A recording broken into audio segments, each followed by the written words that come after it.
Kita ke Amerika sekarang. Kita harus memahami Amerika dan terus mempelajari Amerika untuk yang jelek. Tidak kita tiru, tetapi untuk diwaspadai. Dan kita antisipasi sebelum Amerika kita perdayai mereka nantinya. Diskusi kita adalah bagaimana Amerika untung dari perang di Ukraina.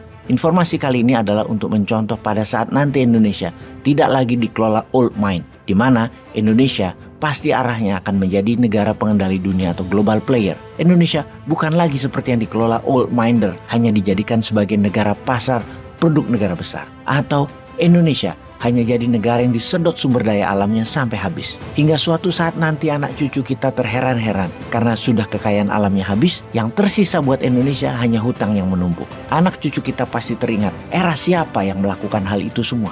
Bener deh, anak cucu kita akan kita ceritakan apa yang mbah-mbahnya lakukan atau opung-opungnya lakukan dulu di masa old mind yang menghasilkan keanehan namun nyata. Anehnya bagaimana? Gak tahu gimana kelolaan negaranya waktu itu. Harusnya kalau kekayaan Indonesia habis karena dijual. Ya Indonesia dapat dolar lah setidaknya atau uang. Lah ternyata waktu dulu sama opung-opung kita kekayaan alam habis, hutang nambah banyak. Tapi di media-media kita dibilang negara Indonesia waktu itu negaranya maju dan berkembang. Lalu kemudian hari anak cucu kita pada nanya, apa yang berkembang coy? Ini kita masih tanggung hutang dan kita miskin, kekayaan alamnya habis. Kalau nggak habis kekayaan alamnya rusak, nggak bisa ditambang lagi. Karena nambangnya waktu itu brutal yang dilakukan oleh opung-opung dulu.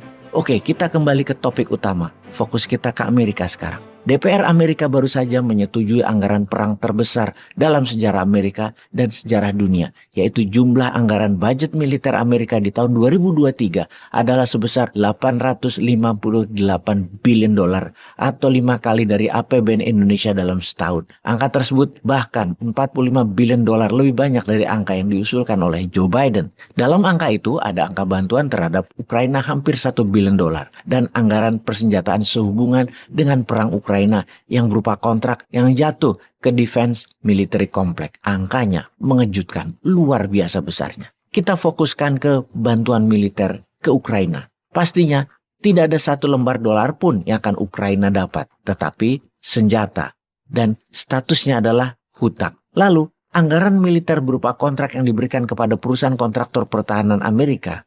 Oke, ini kita harus jelaskan dulu. Kita mundur ke bulan September tahun ini, di mana ada angka 311 juta dolar diberikan pemerintah Amerika kepada perusahaan Raytheon dan Lockheed Martin yang merupakan perusahaan kontraktor pertahanan terbesar di Amerika untuk membuat misil Javelin yang akan dikirim ke Ukraina. Kemudian di bulan Desember ini, minggu lalu, Raytheon dapat lagi kontrak untuk misil jarak jauh dari darat ke udara senilai 1,2 billion dolar untuk Ukraina. Dan setiap kontrak pertahanan mereka, harga saham mereka melejit naik. Nilai saham meningkat dan kekayaan naik pesat didapat dari konflik, dari darah yang tertumpah, dari perang Ukraina. Bahkan ketika perang baru mulai, banyak anggota DPR Amerika membeli saham-saham perusahaan defense kontraktor ini dan menjadi kaya dalam seketika.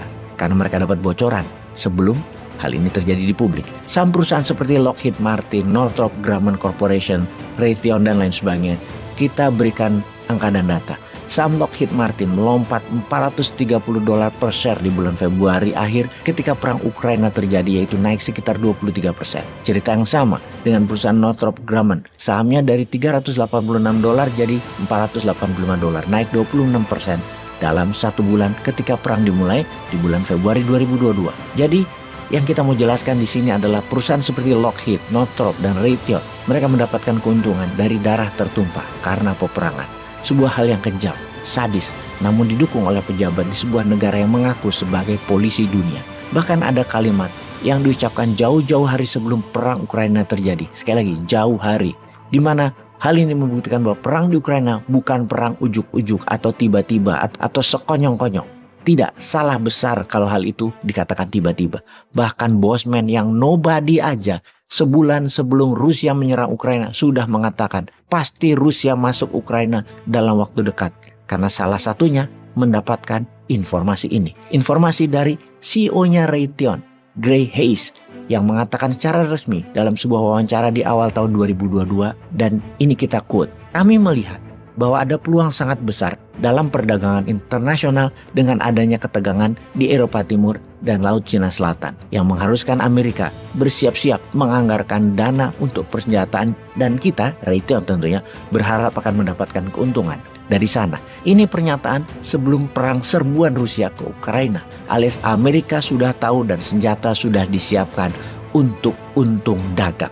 Defense kontraktor Amerika itu mendapatkan keuntungan dari konflik, dari perang, dari kerusakan, dari tumpah darah. Perang menguntungkan pemegang saham, investor, dan perusahaan alat perang memberikan 25% kontribusi untuk APBN Amerika. Perang adalah create demand negara Amerika. Dagang dan perang itu jadi APBN muter dan APBN untung.